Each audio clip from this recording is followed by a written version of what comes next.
Hello Flosstube and welcome back. I'm Ros Clark. This is Ros Clark Craft here on YouTube. Also, you can find me on Instagram and on Etsy. I think that's all for the moment. I think that's enough, isn't it? I don't think the internet needs any more of me.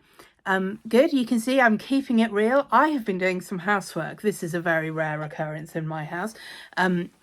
But do you want the plumbing saga? It's not very interesting, but I have had some issues with my toilet and the plumber came last week and fixed them. So I have cleaned the bathroom floor and I have one of those mops that you put a thing around. So the cloth has been removed, but the mop stick is still there. Anyway, there we go. That wasn't really what I meant to talk about today. Hello if you're new around here. I don't normally talk about housework at all ever, so you know that's a special treat for everyone. What I normally talk about is cross stitch and all my other crafting adventures.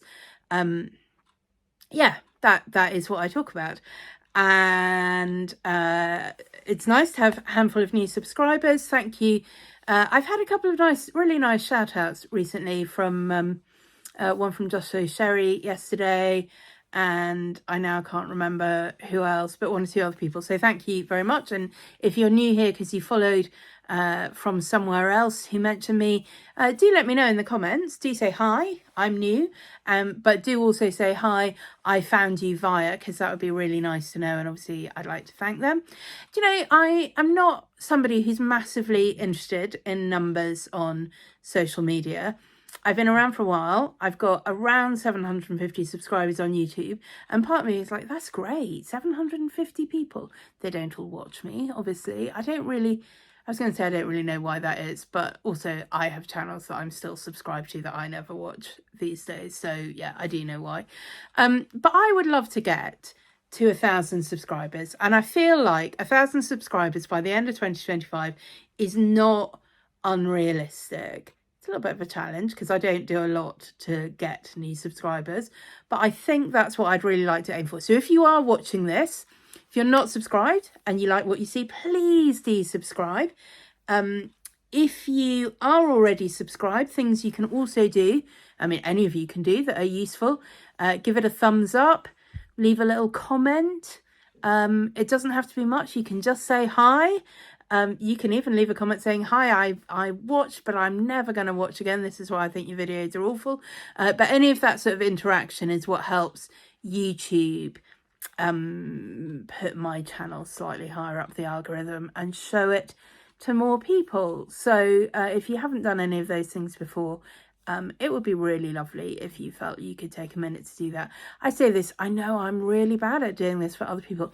I tend to watch YouTube on my TV, which is great, but it does mean that if I then want to leave a comment or do whatever, then it's much easier to get. I think you can definitely subscribe on the TV.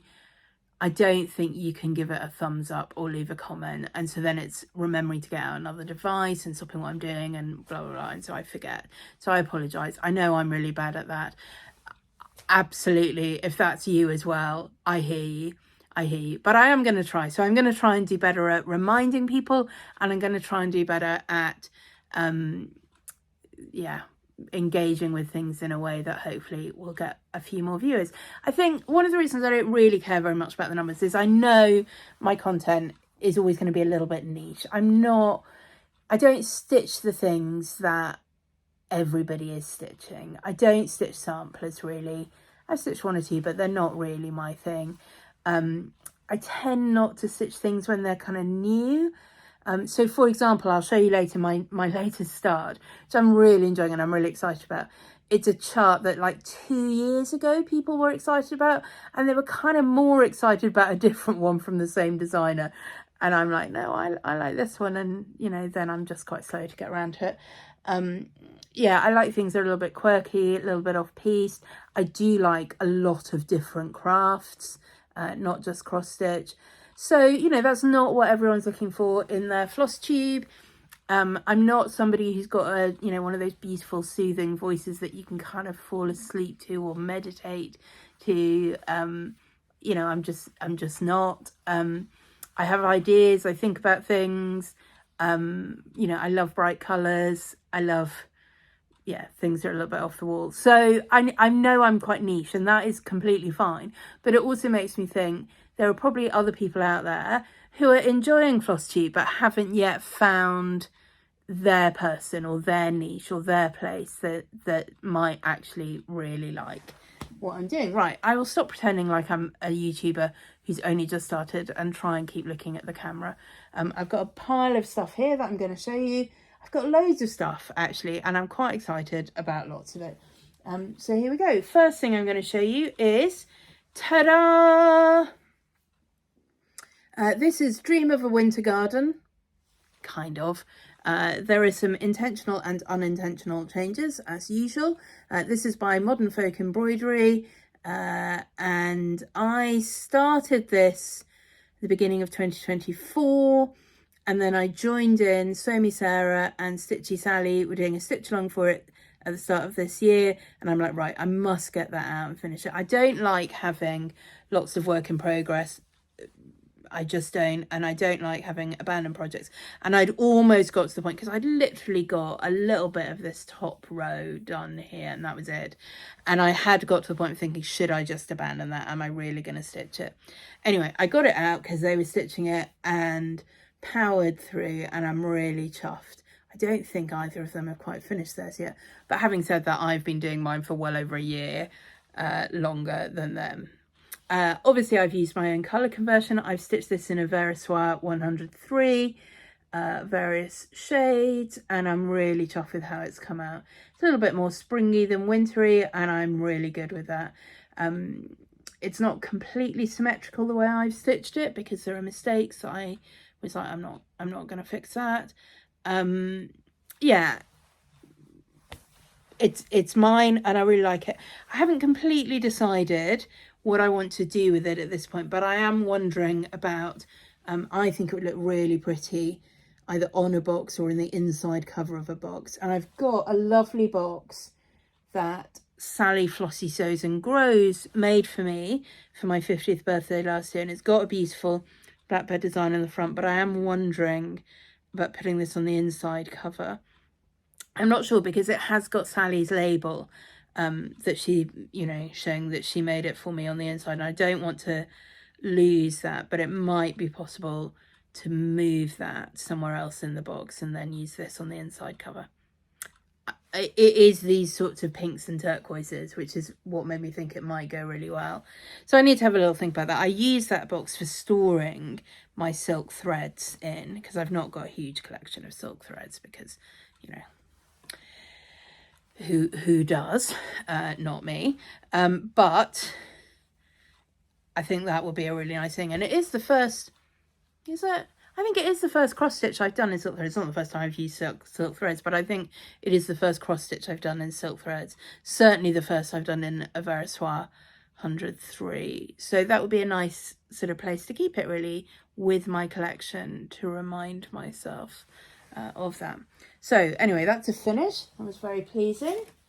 Okay, let's see. We've got another finish and a fully finish. And again, this was one that I started a year or so ago and sort of laying dormant. And then I powered on through this month, because it is spring and I wanted to welcome spring.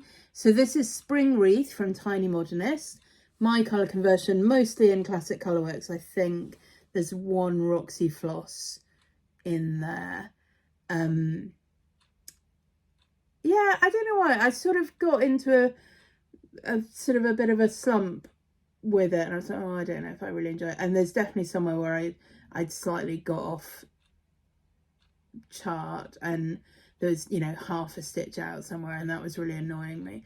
But actually, once I got into stitching it again, it really didn't take that long. It's not a complicated piece, and because of the way it joins up, it's pretty easy. If you need to fudge things, you can. Yeah. One of the reasons I really want to finish is I had this idea for the fully finished. So this came from Hobbycraft here in the UK. It was £3, and it was a make your own paper wreath kit. It's not Easter themed, it is spring themed, and I'm like, I think that could work together, and I'm so chuffed actually with how it works together. So what you got in the kit was a lot of these things to sort of pop out. They're, you know, sort of perforated in the thing. You just pop them out. These came with two, well, they came with three, which seemed really pointless to me because I guess I could have put one on the back, but oh, I've just sort of realised what you were supposed to do with those. Anyway, one here and then another one coming out. Anyway, it's fine. So it's just basically a lot of getting the things out and then a lot of gluing them on. You got the back, which you can see little bits of mine. It's in a pale lilac, and there's a hanging ribbon that came with it as well. It did come with some double-sided, well, it came with some glue and some double-sided pads, you know, that if you want to give it a little bit of volume, which I thought I was going to use, but in the end I decided it was already enough with this having some dimension to it. So for the actual cross stitch, I just cut out a circle of card, covered it with some, I think so. No, I don't think I did. I was going to say covered it with batting, but I don't think I even did that. And then just laced the stitch around it and glued that onto the center of the wreath, and then just glued everything around it. I think it's really pretty. I think it's a really unusual finish. I've never seen anyone do anything quite like this before. I don't know that I would have done it like this if I had not had the kit. If you're a paper crafter and you've got all the punches and the card stock and whatever, maybe you would do this from scratch, but that is not me. But I really like it. It actually normally just hangs on this door. It's my bathroom door. I don't have very many doors, but it normally just hangs there. And I think it's super pretty, and I'm really chuffed to have finished it because, like I say, I don't like having lots of whips, and that was two that have both been hanging around for over a year that are now off the table. So in terms of whips now, I've got my Gecko Rouge full coverage, Paxton's Tower and Cottage. I have done some of that this month, but not loads. I don't think you'll be able to see the difference. I haven't got it out to show you. And my new start. But before that, last time I filmed, I was like, oh, I'm going to do the Gecko Rouge and I'm going to finish those, I'm going to do whatever. Yeah, and I did do those. But before I did any of those, I did this. So this is JBW Designs. Spring in the Round, stitched with Roxy Floss Co. Limelight, I think, something like that, lemon lime, I think Limelight. And I've started, finished and fully finished in an afternoon and an evening. Super quick stitch. I really, really enjoyed it. I did have some issues with, I don't know if you can see this icon here.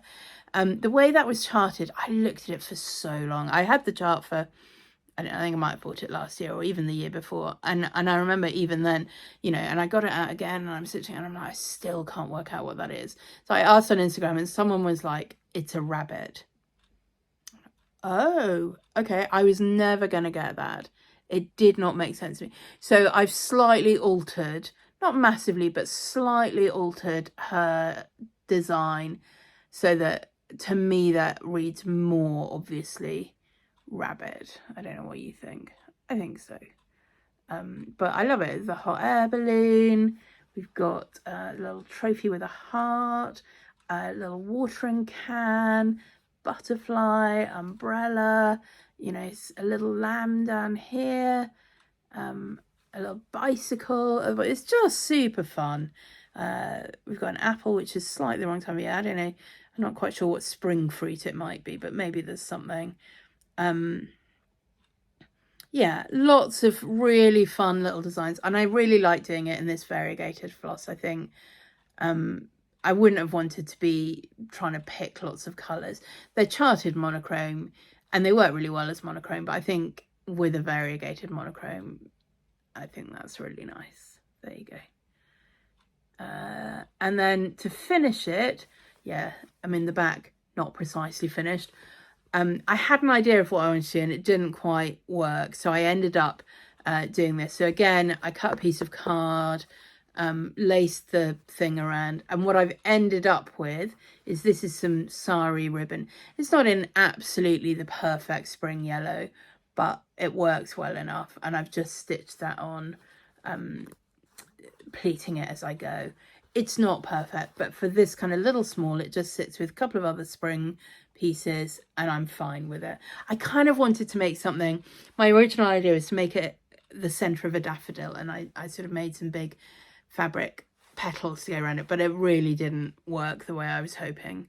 So I took all of that off and just left this part of the trim.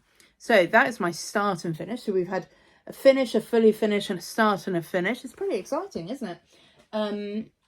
Oh, and I've forgotten to get my actual other start. Let's go on to other things, and I will grab the start in a minute when I can remember where I've put it.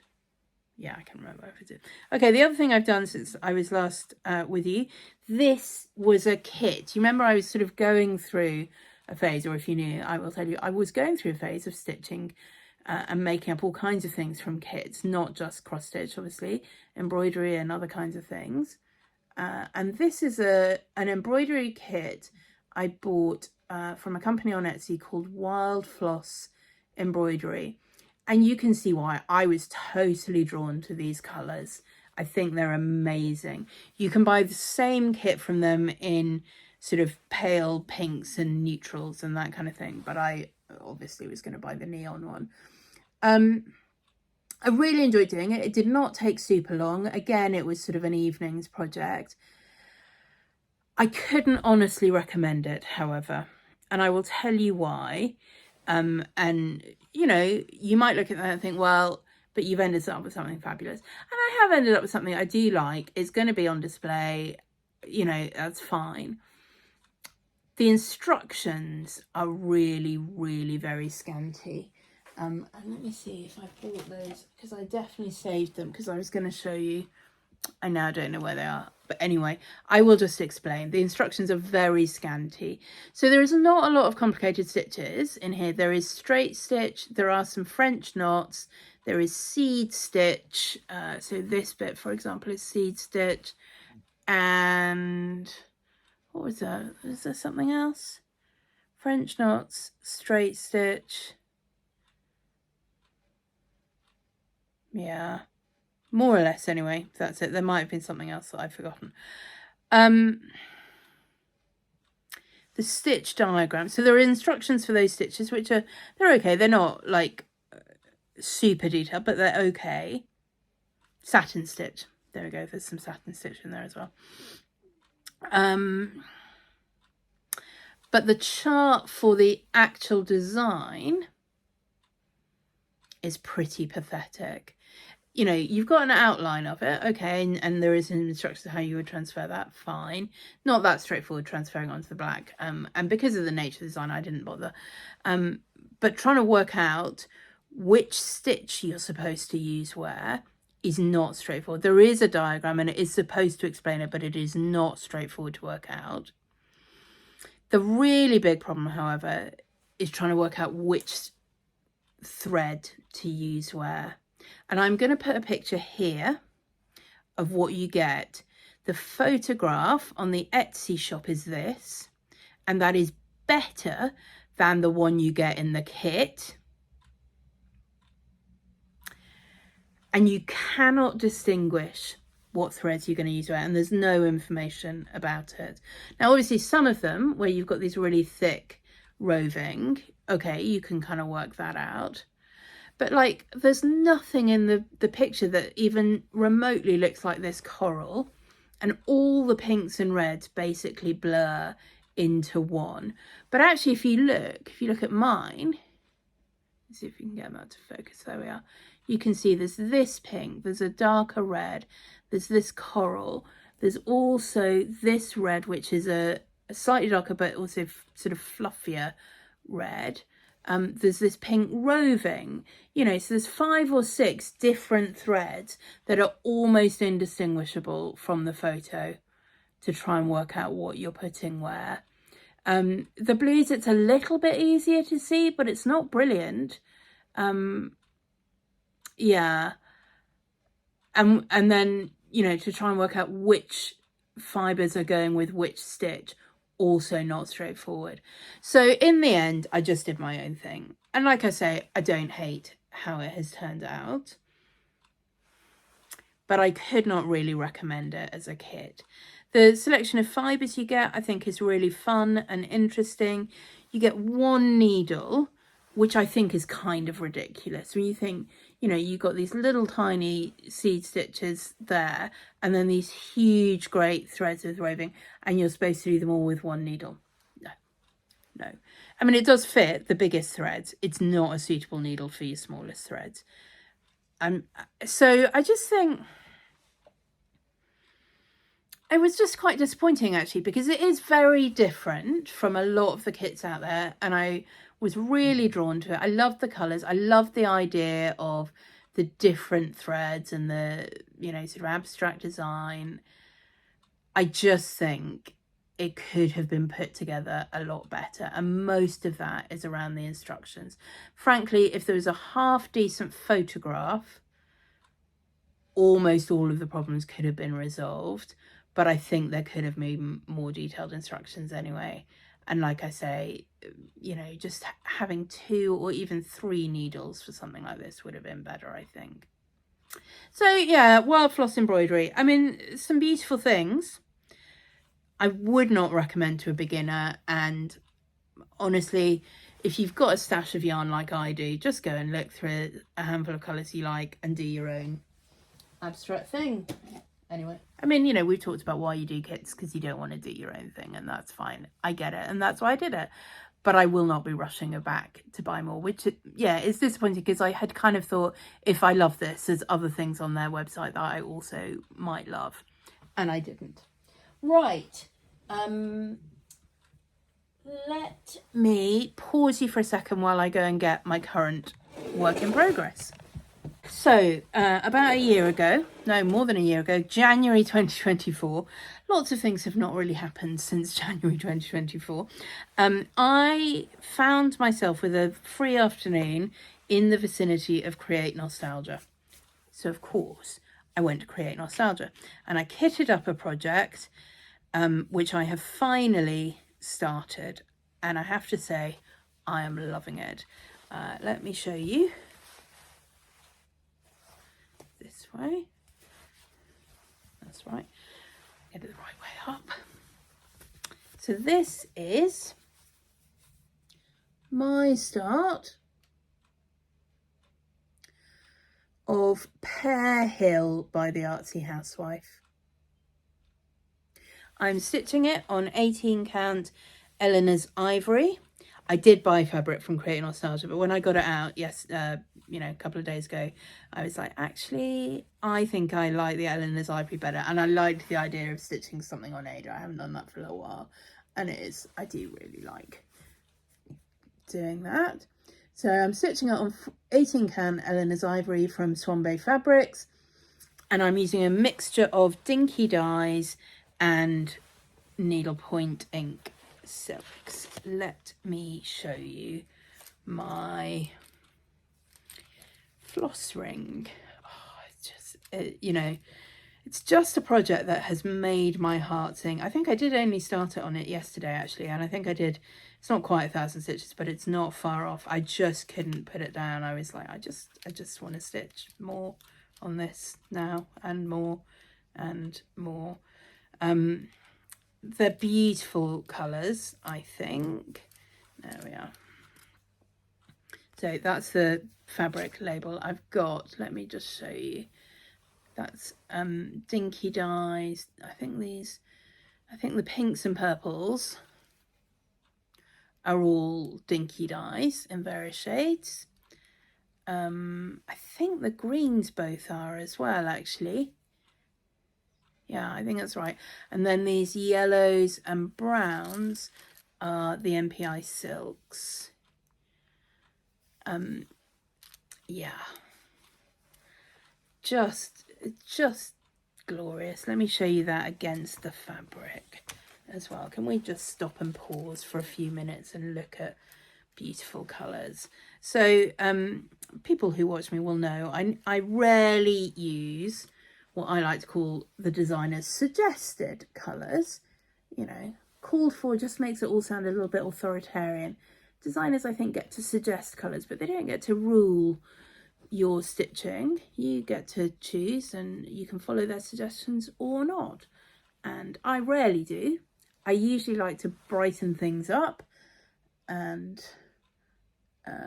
yeah, there we go. That's really quite a good thing. So most of these are not hugely variegated. The one that is most variegated is this green. It's called Camo Green, and I'm using it on the sort of grassy hill. So I'm stitching it up and down because that's how grass grows, and hopefully that will give it a sort of grassy effect. We shall see. Somebody I did really want to mention is Fibres and Floss. I think that's her YouTube name. She's a friend of the Hygge Stitcher, and her name is Erica, and she has a series on her YouTube channel called Flosstubeversity, something like that. Flosstubeversity, something like that. Anyway, where she takes various things and talks about different techniques and doing. And I wasn't going to watch them because I'm like, well, I know how to stitch. I don't know that I really need a sort of beginner level thing. But actually, I've watched 2 or 3 of hers and I really found them interesting. So I watched the one on stitching in hand. I always stitch in hand. I don't need to learn how to stitch in hand. But she doesn't just talk about stitching in hand. She talks about what's known as the Danish method, what's known as the English method. I'm always slightly like, I don't think there is an English method, a Danish method. As far as I know, people in England stitch a whole range of different ways and always have, but whatever. You know, but she talks about that, and she talks about navigating your sort of path through your stitching. So, you know, which ways are you going to go so that you end up, so that you can get to your next place? Or, you know, are you just going to do this bit here and then have to cut your yarn and start getting your floss and start again? Really interesting. And certainly if you've never stitched in hand, I would recommend it.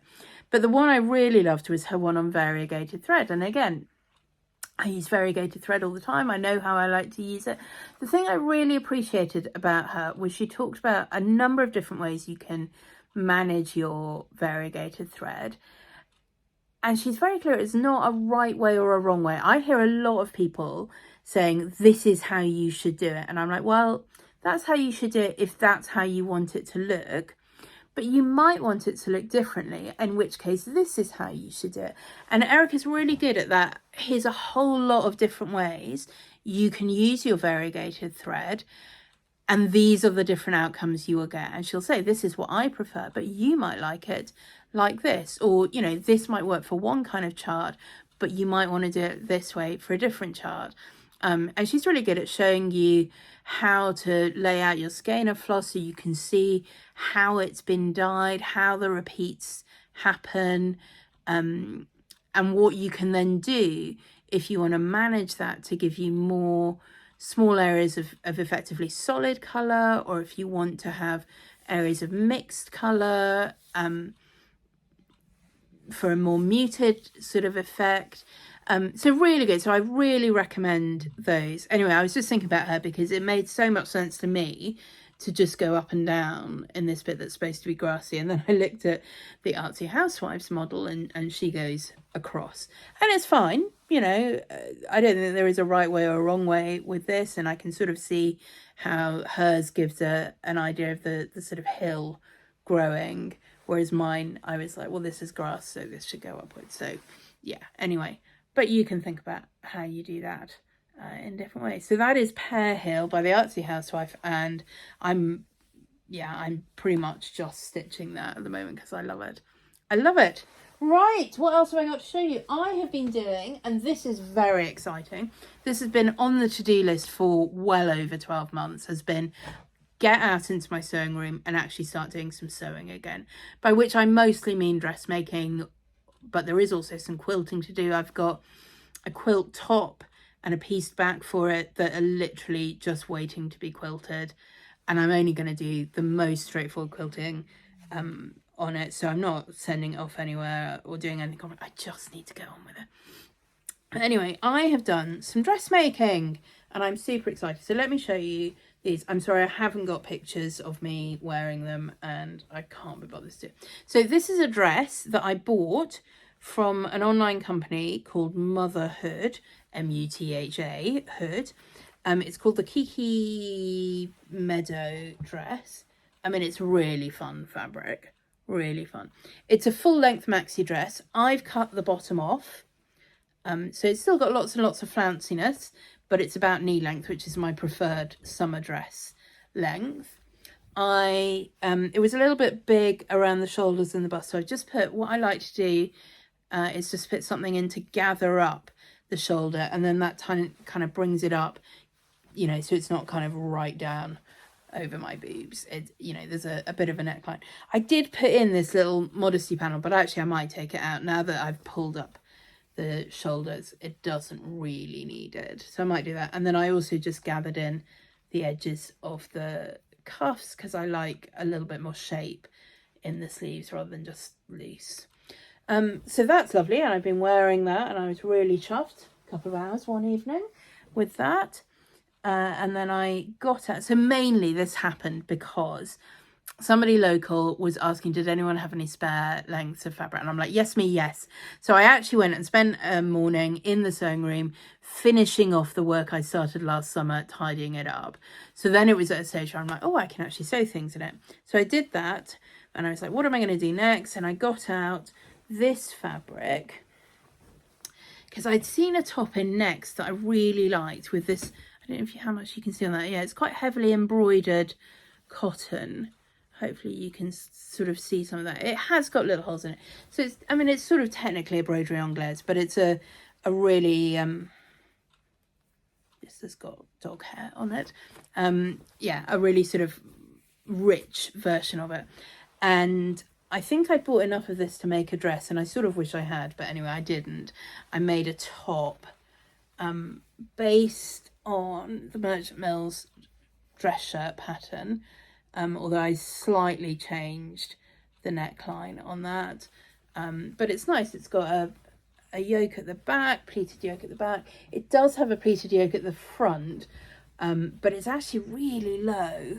So I think I will use the pattern again, but I would like to raise this. So I don't know if you can see that. It's got this thing there, and then a sort of open box pleat there, and my favourite kind of cuffed in sleeves. It's really nice. It's quite smart, whilst being also very comfortable and easy to wear, which is my ideal combination.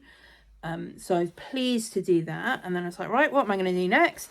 And then I made this. So this is a pattern from a company that I've not used for. I think they're called So Different, maybe, something like that.